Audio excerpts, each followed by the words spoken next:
Hola, soy Amanda Cano, madre de Nicolás, un joven de 15 años con autismo que ha transformado mi vida. Mi hobby es conversar, me encanta escuchar y contar historias. Y yo soy María Elena San Pedro, psicóloga, especialista en niños. Trabajo hace 40 años con personas del espectro del autismo y sus familias. El objetivo de este podcast es mitigar el sentimiento de soledad y confusión que atravesamos tantas familias con un hijo con TEA, compartiendo nuestras experiencias y reflexiones. No pretendemos ofrecer apoyos profesionales o terapéuticos, pero esperamos que nuestras tertulias sirvan como motivación o soporte para muchos padres. Nos encanta que puedan escucharnos. Bienvenidos. Hola, hoy tenemos un tema muy importante que son las dificultades de sueño en las personas con autismo. Para ello tenemos una invitada muy especial, la doctora María Isabel Montes. María Isabel, muchas gracias por acompañarnos hoy. A ustedes por la invitación, muchas gracias. Bueno, yo te voy a decir María Isabel en confianza. Sí, claro, nos conocemos muchos años. Sí, además. Bueno, María Isabel es médica de la Universidad de Antioquia, es neuróloga y además médica de sueño, o sea, especializada también en el tema de sueño. Y adicionalmente es hermana de una persona con autismo. Entonces, por eso nos pareció fantástico poderla invitar y hablar de este tema que es tan relevante. Entonces, empecemos. Cuéntanos, María Isabel, ¿qué tan frecuentes son las dificultades de sueño en el espectro del autismo? La verdad que las dificultades de el sueño, conciliar el sueño, mantenerlo, despertarse temprano, las alteraciones del ritmo del sueño en los pacientes o en las personas con el trastorno del espectro autista es bastante frecuente. Algunos estudios hablan que hasta el 80% de la población tiene algún trastorno que lo acompaña durante toda su vida, ¿cierto? No solamente es un trastorno que aparece en la niñez, sino que puede estar con ellos toda la vida por la misma asociación con el espectro autista. Es muy frecuente. Imagínate, María Isabel, que a mí el tema del sueño me angustia. Yo en estos días le hice como un chiste a mi esposo, un comentario ahorita, antier, como sabía que íbamos a hablar de sueño, le dije, ay, no, es que a mí el tema del sueño me trasnocho. Y en serio, o sea, es de los temas que me ha angustiado, porque Nicolás, mi hijo, tiene 16 años y pues tiene autismo. Y entre los 4 y 7 años, no, entre los 3 y 6, tuvo un trastorno del sueño, pero fuerte. Pero nosotros no éramos tan conscientes, o sea, vivíamos agotados, vivíamos trasnochados, ni mi esposo ni yo dormíamos, porque él, lo que ocurría era que se quedaba dormido, ponerle a las 9 de la noche. Y podía hacer que se despertara a las 11 de la noche y no dormía más en toda la noche. O a la 1, o a las 2, o a las 3. O sea, en cualquier momento que se despertara, ya él no dormía más. Entonces a veces pasábamos, pues si dormía de 9 a 11, desde las 11 hasta el otro día, no habíamos dormido ninguno. Entonces él estaba irritable, él no estaba dispuesto, nosotros estábamos cansados, mi esposo y yo peleábamos, o sea, la dinámica familiar era tenaz. Pero para nosotros la prioridad era, yo me acuerdo mucho cuando tenía 5 años, la prioridad era la escolarización. Entonces lo importante era que fuera al colegio, entonces lo importante era que aprendiera, entonces o sea, como que dejamos el sueño de un lado y hoy en día yo digo, Dios mío, yo me debía haber concentrado en que durmiera, punto. Pero pues tuvieron que pasar muchas cosas para entenderlo. Entonces hoy, incluso el año pasado pusimos una camarita en el cuarto porque nos dimos cuenta que no estaba durmiendo bien. O sea, de verdad que nos parece súper importante y súper fundamental. Pero ahora con lo que te escucho, pues resulta que es como que, o sea, como que no es solamente Nicolás. Entonces, ¿por qué se da con tanta frecuencia en ellos? Parece que hay una predisposición genética, una alteración de, como les decía, una cosa que se llama el ritmo circadiano. Nosotros tenemos un ritmo que hace que seamos buenos para dormir temprano o para dormir tarde, y ese ritmo circadiano se da cada día y nosotros por eso vamos a dormir cada noche, ¿cierto? Pero los chicos con trastorno del espectro autista tienen una característica que per se, por su misma condición neurológica y psiquiátrica, tienen un trastorno de ese ritmo circadiano, a veces asociado a las alteraciones genéticas, porque muchos de ellos tienen síndromes genéticos que terminan desarrollando o presentando conjuntamente el autismo.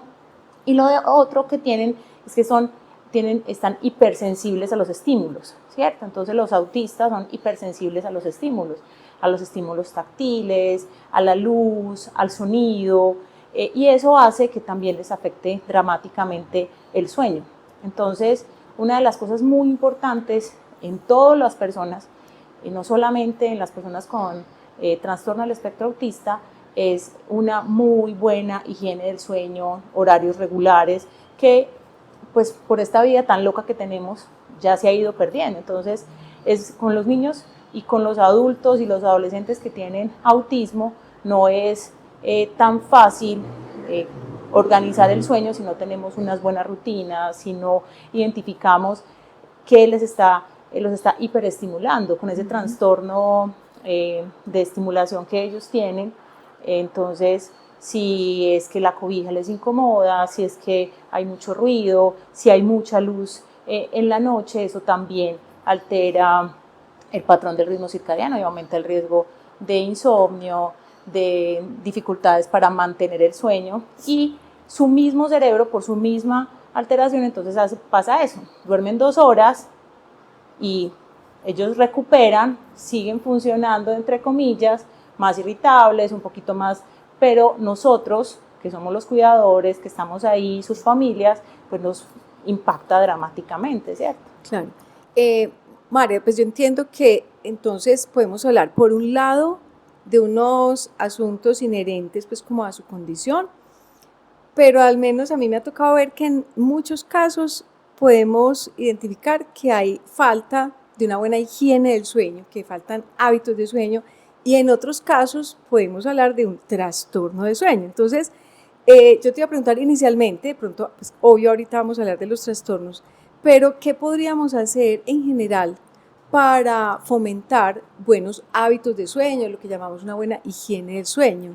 En general, no solamente para los pacientes con autismo o con trastorno del espectro autista, la higiene del sueño es vital, y el primer peldaño de esa higiene del sueño es horarios regulares, tener unos horarios definidos de acostarse y de levantarse cada día, disminuir la exposición a la luz, porque estamos muy expuestos. Entonces, sucede, por ejemplo, que algunos padres duermen con el televisor encendido y el niño duerme en la misma cama, duerme en la misma habitación, y dice, pero es que eso no le incomoda al niño. Claro que sí. ¿Por qué? Porque nosotros tenemos unos sensores altamente sensibles en el ojo, que se llaman células ganglionares, que inclusive perciben la luz cuando no tiene los ojos cerrados. Si usted cierra los ojos, sabe hay luz o no, ¿cierto? Ustedes cierran los ojos y saben si hay luz o no. Estas células ganglionares son las responsables de decirle al cerebro empiece o no a secretar melatonina, que es la hormona reguladora del ritmo del sueño. Entonces, horarios regulares, disminuir la exposición a la luz en la tarde-noche, a la exposición a las pantallas. En los niños, en los adultos, disminuir el consumo de alimentos con alta concentración calórica, entonces muchos dulces, muchos carbohidratos, y pues los papás o algunos niños que toman bebidas oscuras, gaseosas, ese tipo de energizantes también impactan dramáticamente en el sueño. Ambientes confortables, habitaciones tranquilas, con poco ruido, en los niños con el trastorno del espectro autista determinar qué les ayuda a calmarlo, ¿cierto? Porque hay algunos que es la presión, algunos que son algunas texturas, ¿cierto? Pues tú sabes mucho más de eso que yo. Entonces, la higiene del sueño es vital. Horarios regulares, disminuir exposición a pantallas, luz solar, hacer ejercicio físico. Hacer ejercicio físico es una cosa muy importante para la salud humana. Se sabe que el que hace ejercicio disminuye, aumenta la masa muscular, y esa masa muscular hace que las enfermedades neurológicas aparezcan más tarde, ¿sí? y también ayuda a que los niños duerman mejor, a que sus estados de ánimo también estén mejor, igual que los adultos. Entonces, hacer ejercicio regular, generalmente temprano, ojalá en las mañanas, y la alimentación en la tarde que no sea muy copiosa, porque pues nosotros aquí comemos mucho en la noche, entonces alimentación que sea poquita, que no les vaya a dar reflujo ni nada de estas cosas. Bueno, ¿y cuáles son como los errores más comunes que cometemos los padres o las personas que vivimos con personas con autismo para fomentar como esos buenos hábitos? ¿Cuáles son los errores? Pues mira, yo que soy familia de un adulto con autismo, porque mi hermano ya es un adulto, entonces lo que pasa es que por fatiga los papás y la familia dicen, no, pues dejémoslo dormir, entonces ese ritmo se altera. Entonces, si hoy se durmió a la 1 de la mañana, entonces dejémoslo dormir hasta las 9 o 10 porque no logró acostarse más temprano, está muy cansado, entonces vuelve y se altera el ritmo circadiano, entonces duerme hasta las 9 o 10 y acostarse esa siguiente noche es muy difícil a veces, ¿cierto? Porque entonces hay una cosa que se llama presión del sueño y la presión del sueño se disminuye, entonces vuelve y arranca que no se duerme a las 10, sino que se duerme a la 1 o 2 de la mañana, entonces eso es una cosa muy frecuente, entonces dejémoslo dormir cuando logra dormir, porque yo también necesito un momento de paz y de tranquilidad y de descanso, ¿cierto? Entonces, los horarios regulares, principalmente, pues como que fallamos las familias, porque como les digo, ¿cierto? Yo estoy muy cansado, no voy a luchar con no dejarlo dormir porque yo también estoy muy cansado, entonces él duerme y yo duermo un rato, pero eso inmediatamente impacta en el sueño de ellos y de uno. Los alimentos a veces hipercalóricos, porque muchos de ellos, de estos chicos, pues tienen a veces como una tendencia a comer más por los mismos medicamentos antipsicóticos que hacen que ellos necesiten pues como tengan más ansiedad por la alimentación, y a veces también que los trastornos psiquiátricos que los acompañan, principalmente los trastornos de ansiedad, no están bien controlados. Muchos de ellos tienen trastorno de ansiedad asociado y eso también impacta en el sueño. ¿Cierto? Pero entonces ahí, tengo una inquietud de algo que me pasó la semana pasada. Nicolás se despertó desde la 1:30 de la mañana, se había dormido a las 10 de la noche. Sí. Se despertó desde la 1:30. Hoy en día no me doy cuenta, o sea, por salud propia fue que pusimos la cámara, porque entonces yo no dormía tampoco pendiente, o sea, tratando de escuchar si se movía, y no sabía, y si iba hasta el cuarto de él, entonces de pronto si estaba dormido y lo despierto, o sea, qué pereza.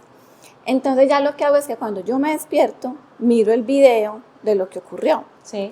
Cuando veo en el video que él estuvo despierto desde la 1:30 intentando dormirse, ya no como hace 10 años cuando les contaba que pues él se levantaba como si ya hubiera amanecido, no, él intentó dormirse y se la pasó en esas, como a las 5 se sentó en la cama, como que funcionó un poquito, volvió y se acostó y era asomándose, levantando el blackout como a ver si ya había amanecido, inmediatamente medio aclaró un poquito, ahí sí ya abrió blackout y tal.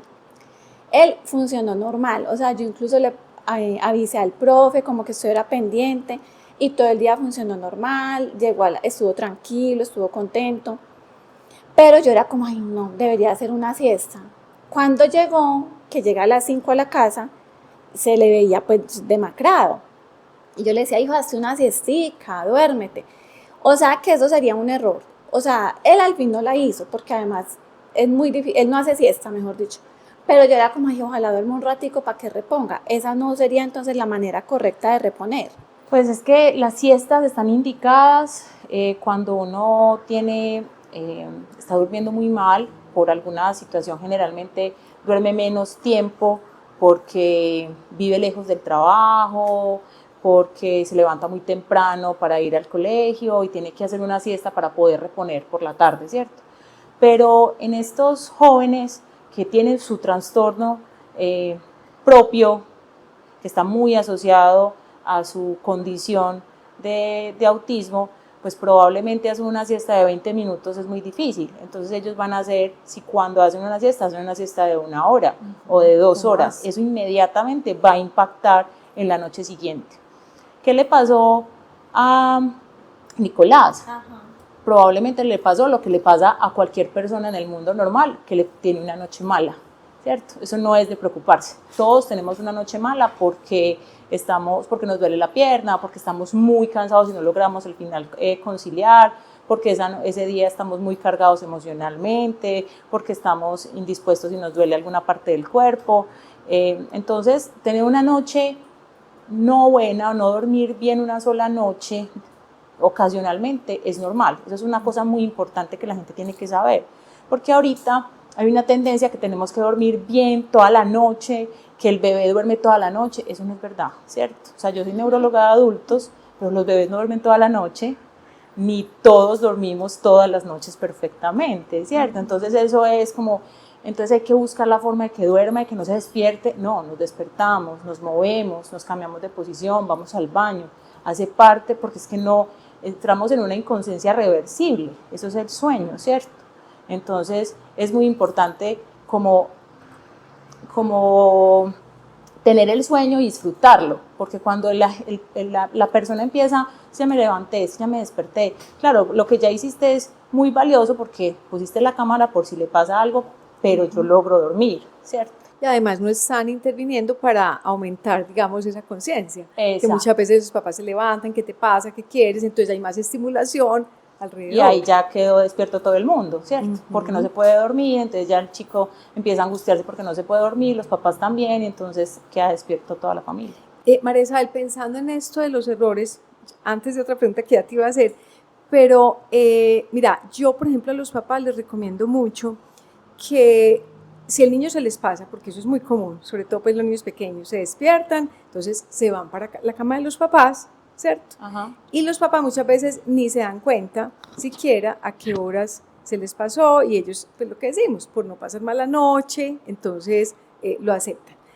Aquí hay dos temas, un tema es el sueño y otro tema es la autonomía, pero pensando en que no van a ser eternos niños, ¿cierto? Mira, estamos hablando de pues los niños pequeños, un joven de 16, un adulto, ellos crecen, entonces nosotros pues les decimos mucho, yo les digo mucho, venga, fomentemos la autonomía y más bien devuélvanse con el niño a su cama, lo dejan allí, ustedes se pueden sentar, no acostar con ellos, ponerles una manito encima como para darles seguridad, ¿sí? Sin prender luces, sin estimulación, sin juego, durísimo para el adulto. Pero mientras más rápido lo hagan consistentemente, de devolverse con ellos y dejarlos en su cama, en lugar del colecho. ¿Tú qué piensas de eso? Pues yo estoy de acuerdo. Yo pues soy mamá y pues tengo una niña chiquita y pasa lo mismo, ¿cierto? Se pasa o llama. Y en aras de que logre la autonomía, eso hace parte eso es un proceso. Lo que pasa es que los padres, pues eso cansa, ¿cierto? No tenerse que levantar, pasarse, sentarse un ratico, pero ellos van ganando autonomía y se va viendo el progreso. Igual creo que con los jóvenes y los niños con trastorno del espectro, ¿cierto? Autista. Entonces hay que fomentar la independencia, porque si ellos tienen un trastorno muy severo, impactan dramáticamente a los papás.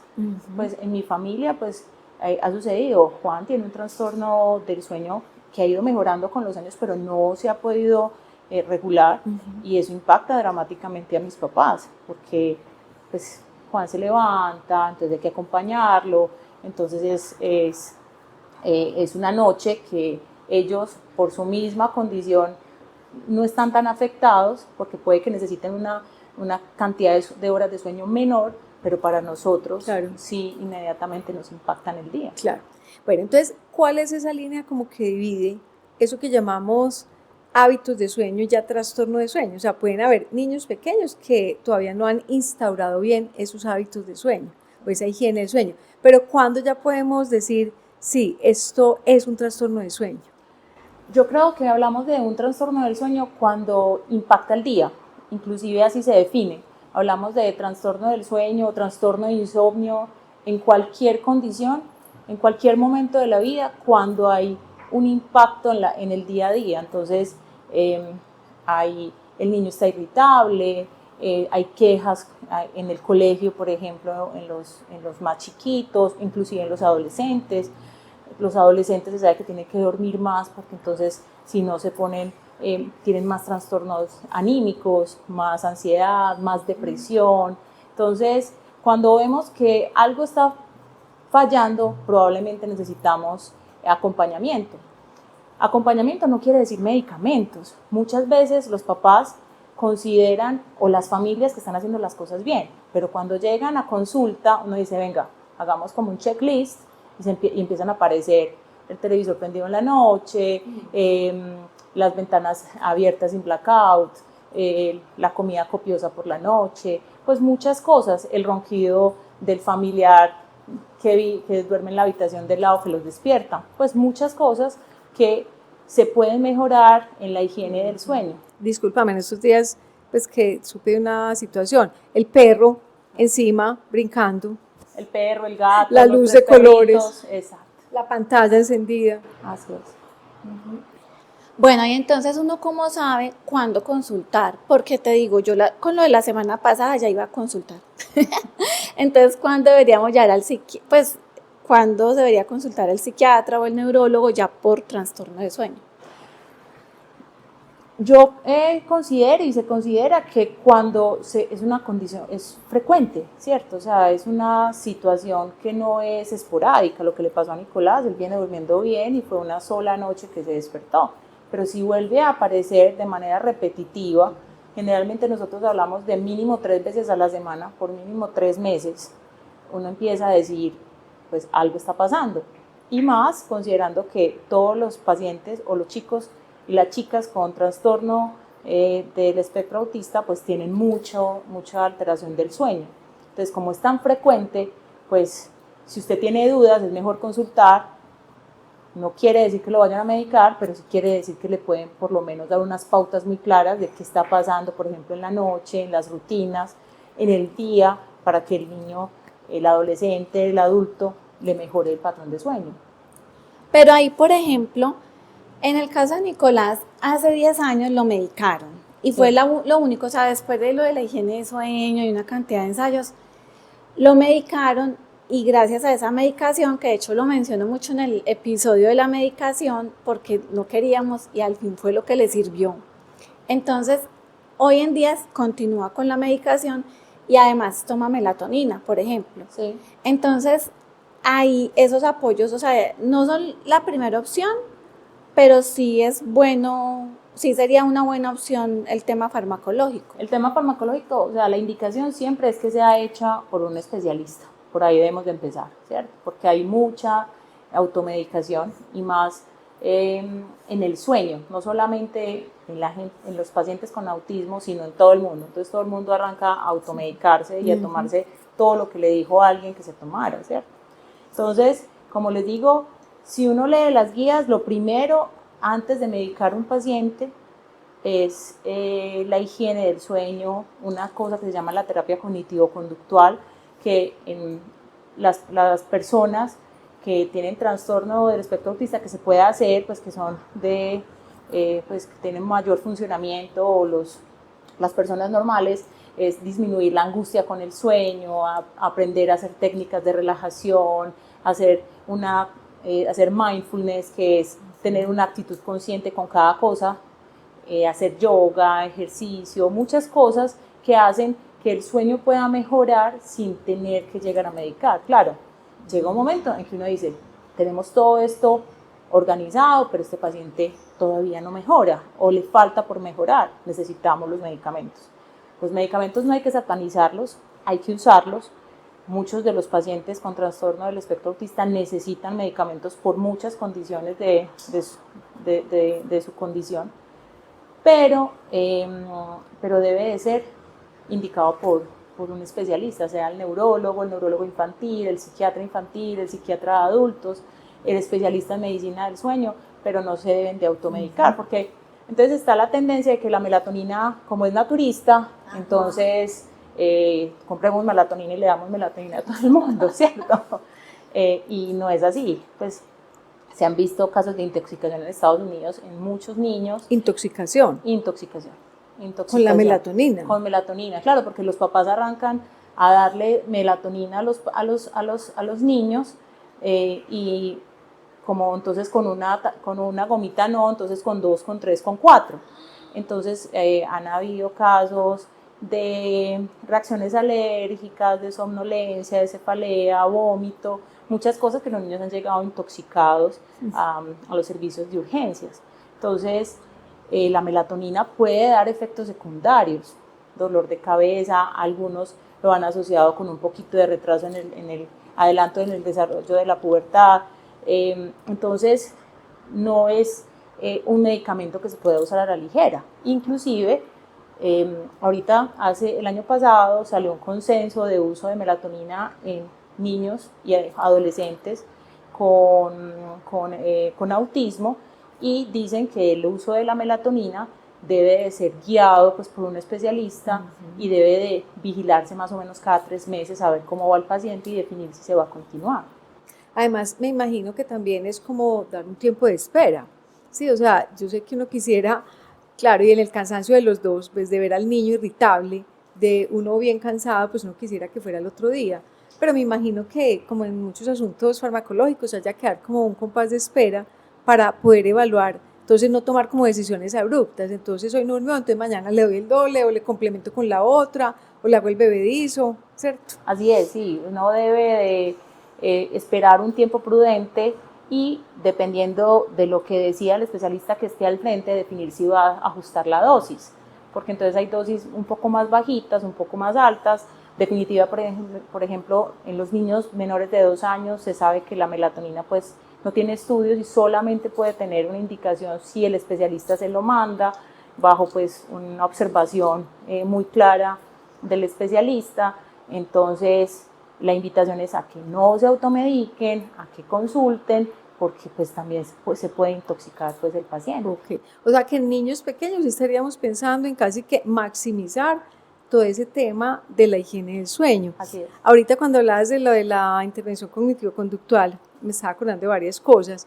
Una de esas recomendaciones que tiene que ver como con la asociación que uno establece entre el lugar en donde realiza las actividades. Entonces normalmente pues uno siempre come en la mesa, casi que sentarse allí ya nos da hambre, ¿sí? Ajá. Y lo mismo con la habitación, o sea, tratemos de que la habitación sea el espacio realmente de descanso y de sueño, ¿sí? Tratar como de ajustar esa rutina para que no sea el espacio de saltar, no sea el espacio de jugar, no sea el espacio de comer, que lo he visto. De ver televisión. ¿Sí? De ver televisión, de tener pantalla gigante, sino que sea un sitio donde de hecho se va estableciendo como esa relación aquí a nivel pues, cognitivo de la cama es el lugar para dormir. Así es. ¿Cierto? Y me imagino que entonces con los pequeños también maximizar ese tema también tú decías, bueno, uno con un niño no va a hacer mindfulness, no va a hacer relajación, pero sí podemos hacer esa rutina presueño, después entonces de comer, entonces hacemos el ratico ya de pausa, de posiblemente masajito. Algunos niños yo he visto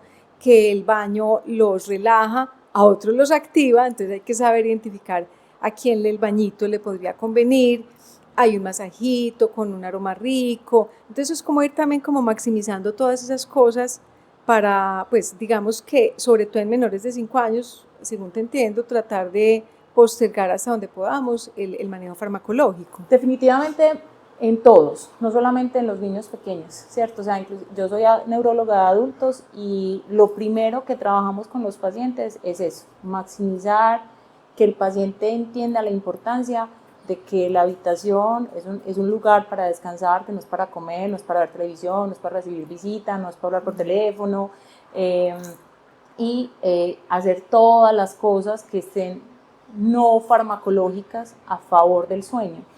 Se sabe, por ejemplo, que en insomnio, todas las medidas no farmacológicas y la terapia cognitivo-conductual es lo que ha demostrado que a largo plazo, si el paciente lo hace muy juicioso, así necesita medicamentos en el camino, va a disminuir el riesgo de que haga una recaída, porque el paciente interioriza un montón de cambios y su cerebro hace un cambio y una asociación positiva con la habitación, con el dormir, disminuye la presión y la angustia de la noche, porque los pacientes llegan a la noche y empiezan a decir, es que llegó la noche, entonces ¿será que se va a dormir? No va a poder dormir, entonces empiezo a tomarme la lechita caliente con una cosita, con la otra, por la angustia que genera el dormir, ¿cierto? Entonces, definitivamente los medicamentos están ahí y nos pueden servir, pero si nosotros no nos comprometemos en una muy buena higiene del sueño, los medicamentos también pueden fallar. Pero sabes que ahí tocaste un tema importante que a mí me causa mucha curiosidad y es la alimentación. Porque decías, me tomo la lechita caliente. Yo te digo, si yo me tomo una lechita caliente antes de dormir, no duermo. Y voy a estar todo el tiempo como con malestar estomacal. ¿Realmente qué relación hay entre la alimentación y el sueño? Hay una relación muy importante y hay una relación cognitiva muy importante, o sea, lo que el cerebro tiene en la cabeza. Entonces hay pacientes que se toman la lechita y se duermen. Otros que se toman la lechita y les da un reflujo impresionante, ¿cierto? Entonces hay una asociación muy importante. Se sabe que por la noche nosotros debemos de tener alimentaciones bajas en carbohidratos, en dulces, no muy grandes, que sean por lo menos 2 horas separadas de la hora de irse a dormir para disminuir el riesgo del reflujo, de la distensión abdominal y también de la obesidad, porque nosotros vamos muy llenos a dormir, con un montón de comida y esto, entonces papitas, pizza, hamburguesas y todos los demás, eso aumenta el riesgo calórico y hace que nosotros nos engordemos también más, porque nosotros en el sueño es muy lento para metabolizar. Nosotros en la noche no metabolizamos, no estamos hechos para metabolizar alimentos. Nosotros en la noche el cerebro está activo haciendo un montón de cosas, pero no está pensando en que voy a metabolizar la malteada, la Coca-Cola, la pizza y todo lo demás. Y el metabolismo se vuelve muy, muy lento. Entonces eso también hace que aumentemos de peso. Y otra cosa muy importante en los chicos con trastorno, en las personas con trastorno del espectro autista, es que algunos tienen apnea obstructiva del sueño y tienen síndrome de piernas inquietas no diagnosticado, que eso aumenta también pues, las dificultades del sueño. Entonces eso también, porque muchos por los mismos medicamentos están en sobrepeso o en obesidad, por los mismos medicamentos pueden tener sensaciones incómodas en las piernas que no los deja dormir. Entonces siempre pues hay que empezar pues como a evaluar todas estas cosas que los puedan también estar impactando en el sueño. Bueno, no, yo creo pues que hemos tocado una cantidad de aspectos importantísimos. Te agradecemos muchísimo, María Isabel, de verdad haber sacado el tiempo para aclararnos, para compartir todo tu conocimiento como experta del sueño. Entonces, bueno, muchísimas gracias. Por aquí siempre a la orden cuando me quieran invitar. Con seguridad que sí. Chao.